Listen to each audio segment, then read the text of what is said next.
Hello students, welcome to Saurabh Sir's classes. Today we are going to do a few numericals on GMAT, okay, and we will continue the GMAT videos from there on.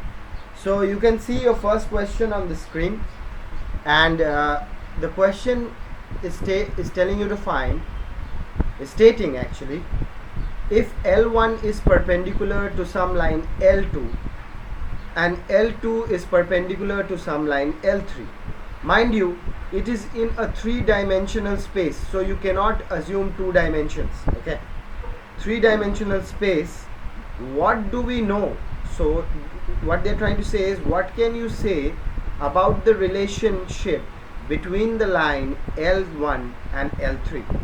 Now the best way to understand this is with a diagrammatic representation. Let me show you. This is my y-axis, negative, positive both. This is my x-axis, negative, positive both. So till now I have done two dimensions, right? This is my origin, this is my y dash, and that is my x dash. Now how does my z-axis come? It's this way. All three of them are perpendicular to each other, okay? Now let us assume that L1 is here, alright, L2 is here. What we need to assume, what we need to understand, that we are talking about three-dimensional space, okay, and in a three-dimensional space it is not necessary for this line 3 L3, this L3, to have any relationship with this L1. You see, you can draw the L3 in this way. You can draw the L3 in this way. So you will notice that this line L3 does not have any relation with L1. That means it is not parallel to L3. L1 is not parallel to L3. L1 is not perpendicular to L3, and L1 is also not equal to L3. So which is my final answer? My final answer will be none of the above. To understand this question, you have to draw a 3D diagram, okay, and this is how you need to understand this question. So what is the answer to this question? What is the correct answer? The correct answer is none of the above. Let's go on to our second question. Let's read the second question. The second question also looks very promising, okay. It says that there is a cylindrical container X, it has some height h, and it has a radius r. The cylindrical container Y, there is another cylindrical container, what they're trying to say, and the name of that container is Y, has a height 3 times and a radius 1/2 of the cylinder X. Let's keep this much information in our mind and let's start with our question. Let's say the first cylinder I'm drawing. This is my first cylinder.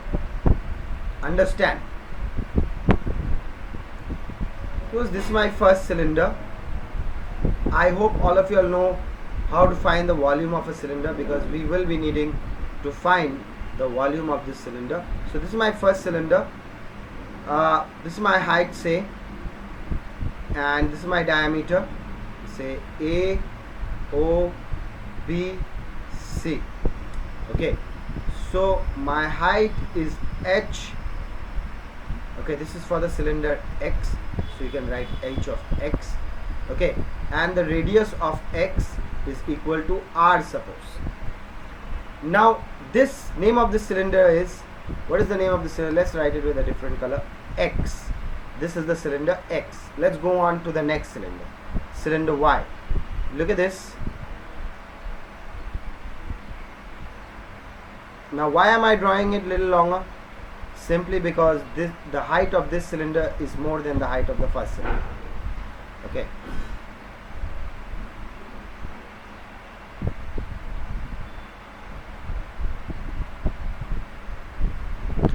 So say PQ, say M, okay.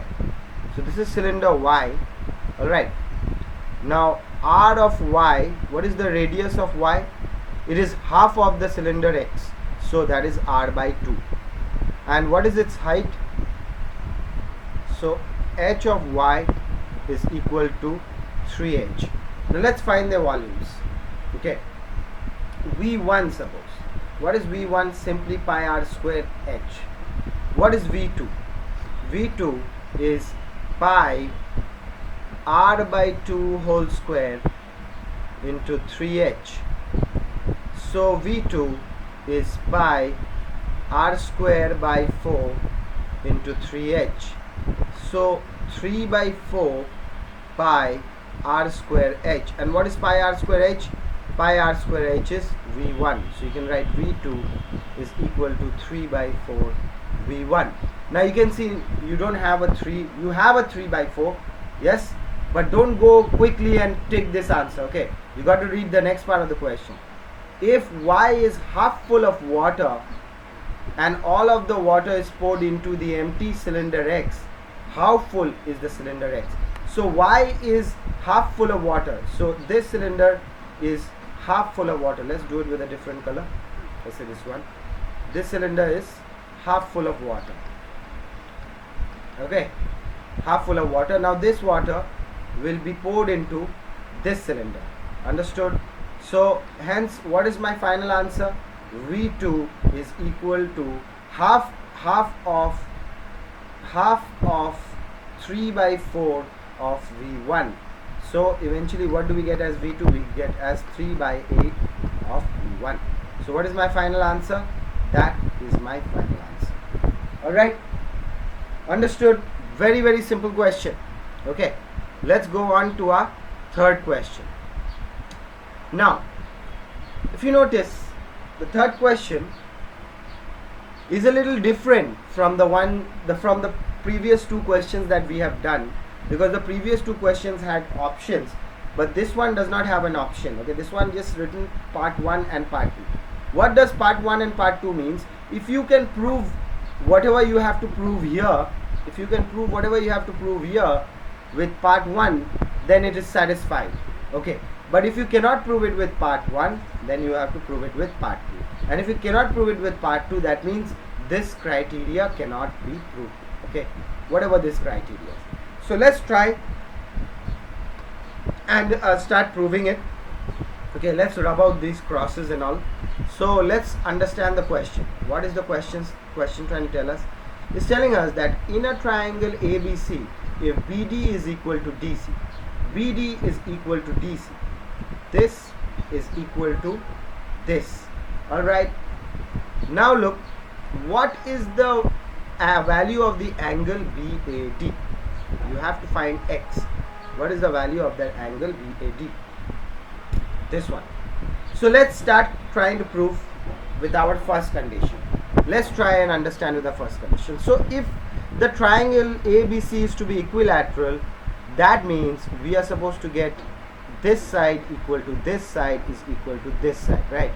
So you're going to get AB is equal to AC is equal to BC, correct?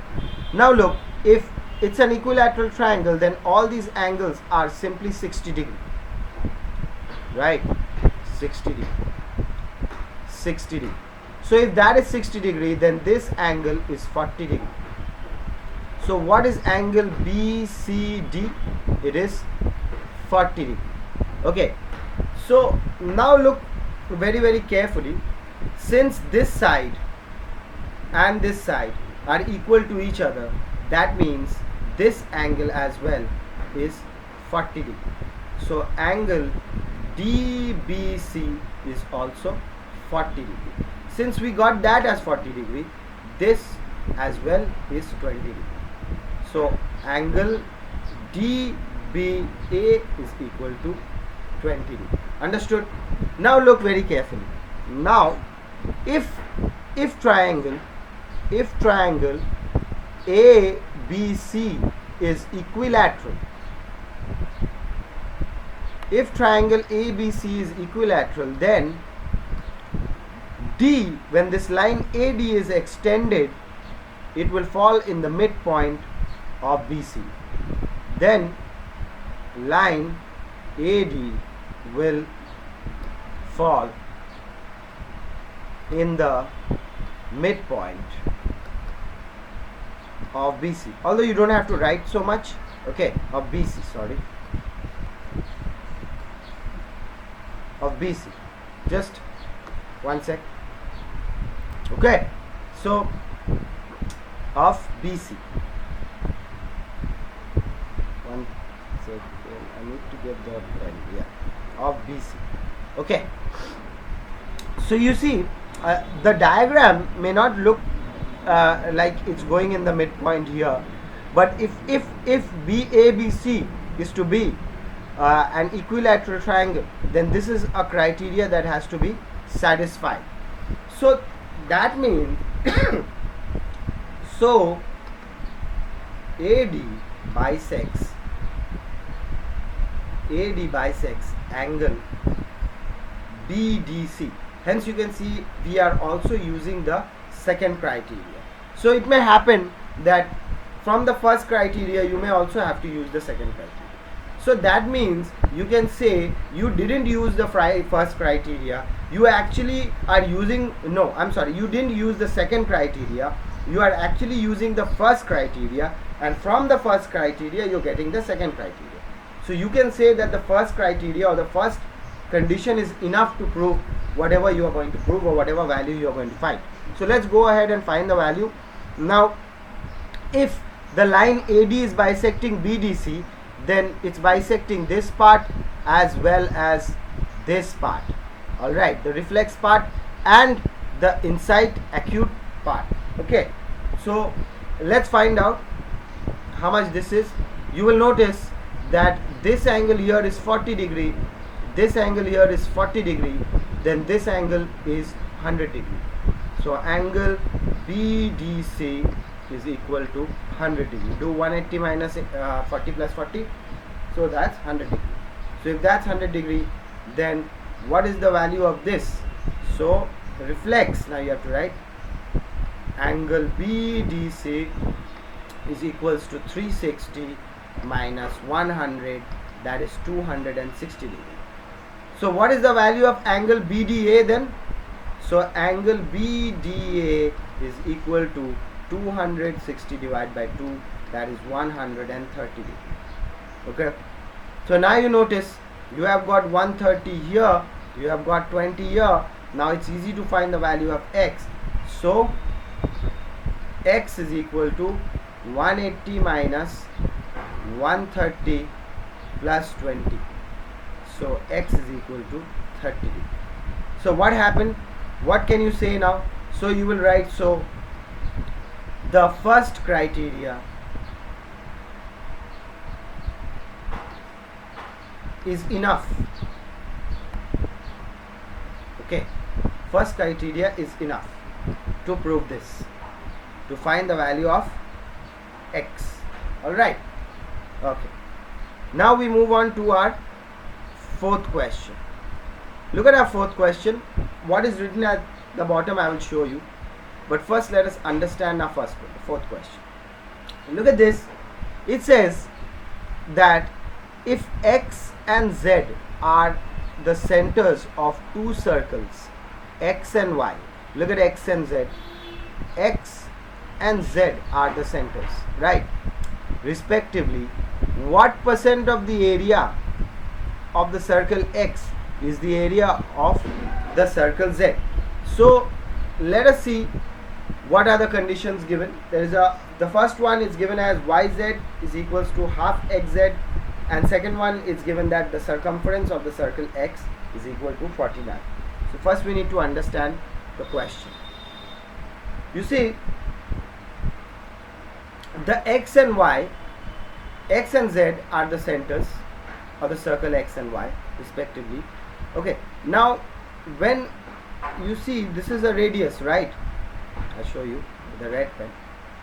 This is a radius r, say, and this is some radius, another r, right? Now what is the total radius? Total radius, capital R, total radius is 2r for the big circle. So if I assume the radius, let the radius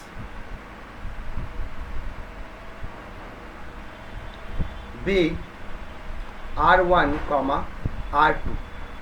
So you see, R1 is equal to R, but R2 is equal to capital R, which is equal to 2R.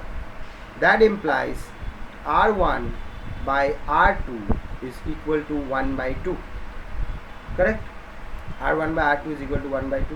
Hence, R1 is equal to 1 by 2 of R2. Can you see a similar pattern? Something like that is over here. See? So, what is happening? We can easily find the answer by using the first option. And what about the second one then? What about the second one? If we can find the answer with the first option, what about the second one? So what about the second one? You see how do you understand that this is sufficient enough? Is because yz is equal to half xz. So if you cancel zz, then y is equals to half of x. That means the radius of y is equals to half the radius of twice the radius of x. So y is half of, so over here is showing that the circle, the y, okay, is half of x. Okay, so over here the radius of the first circle is half the radius of the second circle. So similarly, from the first part we can easily make out that this is sufficient, this is enough for us to find, because it's talking about both the circles, okay, y and x, y and x, okay, both these circles, the circle y and the circle x. Okay, so you see the second part, what is happening, they're only talking about one circle, okay, only the circumference of one circle is given. So this condition is not sufficient, but this is sufficient enough to prove. Okay, so this is the correct one. Let's go on to the next question. What is my next question? My next question is the fifth one. It says that the circumference, the next question says that the circumference of a circle above is 18 pi and AB is parallel to CD. The circumference is given. What is the length of the minor arc CD? What is the length of the minor arc CD? Can you see this CD? This length of this arc. Wait, hold on. I will mark it for you. Let me choose a color. Let's choose this. This length of this minor arc CD. Okay, you have to find the length of this arc. Okay, so let's rub that off and let's start finding. Okay, let's start finding. Just hold on. Now, first of all, what we need to understand, in order to find this arc, we need to have an angle here. So you need to do some constructions. You need to draw like this, and you need to draw like this. Okay, so this is the first thing you need to draw. So you have to draw a construction. You have to join DO and OC. Alright, after joining, you see your work is to find this angle. Once you find this angle, you can easily go ahead and find the length of that arc. Okay, CD. Now look at this. What is this angle? What is this angle? This angle is twice of this angle. So angle DOB is equal to 2 into 20 degree. Why? Angle at the center,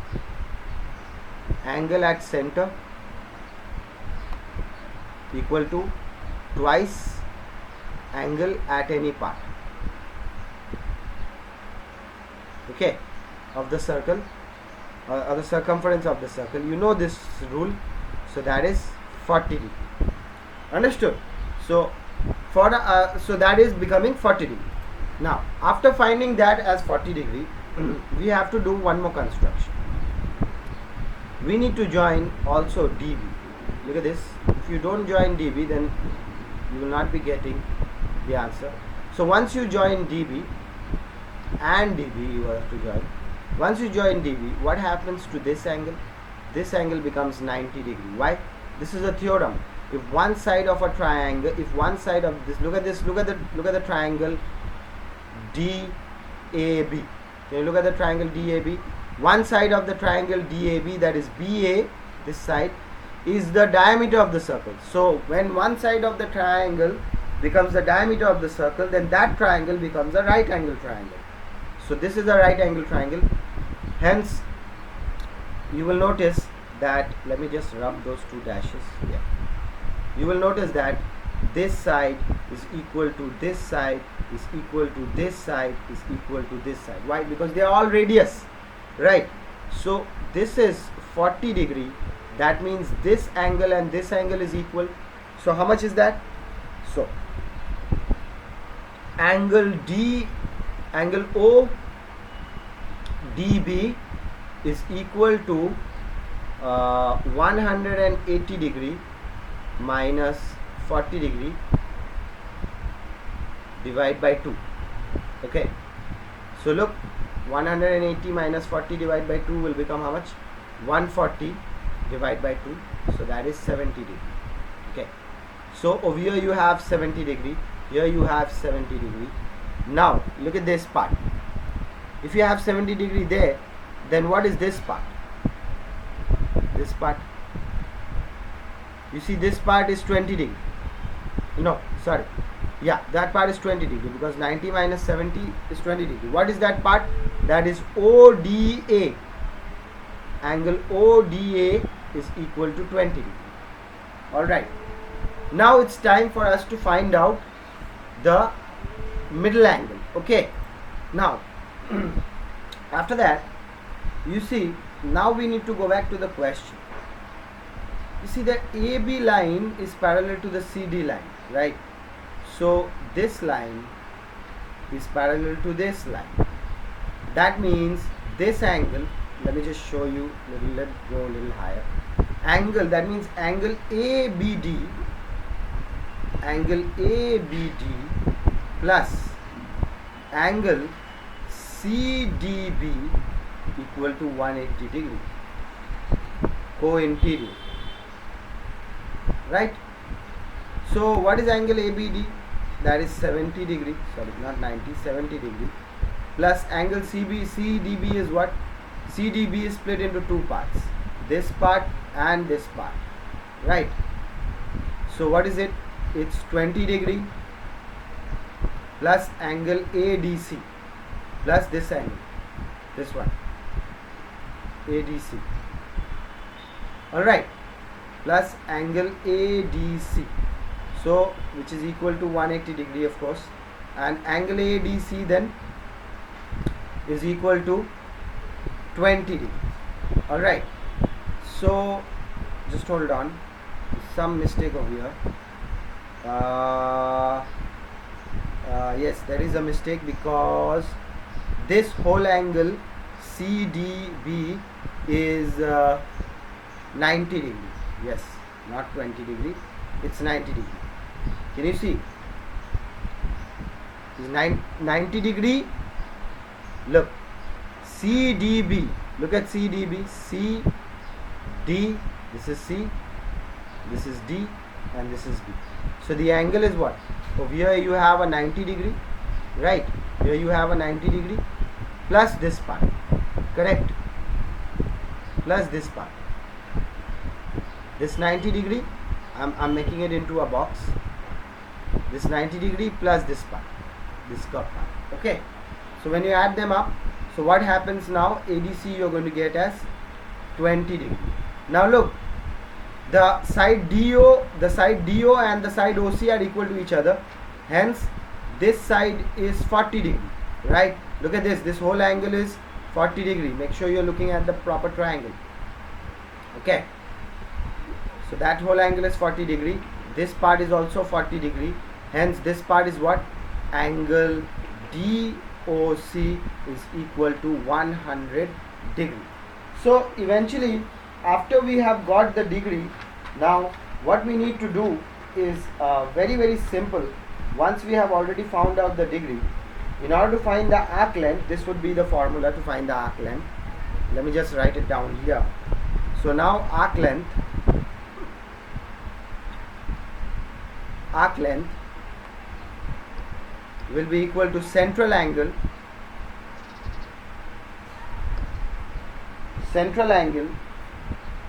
divided by 360 degree, okay, into 2 pi r. Okay, now it's also given that the circumference is 18 pi. So how do you get 18 pi? So 2 into 9 actually. Central angle is 100 degree by 360 into 2 into pi into 9. That's how it comes 18. Okay. So now ones are 9. 9 4s are 36. 2 1s are 2. 2 2s are 4. And 2 5s are 10. So eventually the answer arc length is equal to 5 pi. Alright. So that is my arc length. So that's your final answer. Alright. And that's it for this video. And keep taking as much help as possible, because all the help that you need will be provided at Saurav's class. Thank you for watching.